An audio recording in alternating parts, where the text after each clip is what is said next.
தீபாவளி கொண்டாட்டத்தின் பின்னணியில் உள்ள முக்கிய புராண கதைகள் இங்கே கொடுக்கப்பட்டுள்ளன.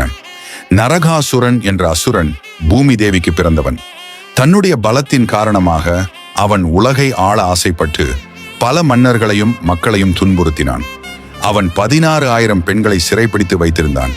மேலும் தேவர்களையும் கொடுமைப்படுத்தினான்.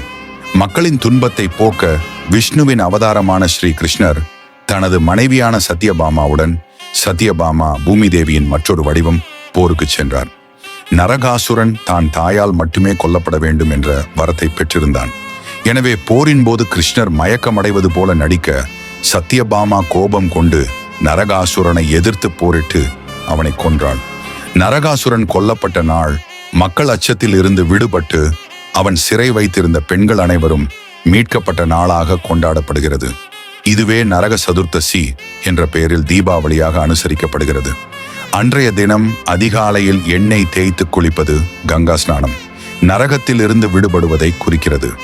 தீபாவளியின் உண்மையான பொருள் ஒன்றே: இருள் எவ்வளவு இருந்தாலும் ஒளி அதை வெல்லும். தீமை எவ்வளவு பெரிதாக இருந்தாலும் நன்மை எப்போதும் ஜெயிக்கும்.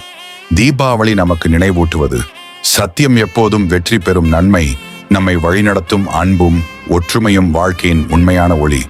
இதுதான் தீபாவளி ஒளியின் பண்டிகையின் முழு வரலாறு. அழகான வீடியோகளுக்கு சப்ஸ்கிரைப் பண்ண மறக்காதீங்க.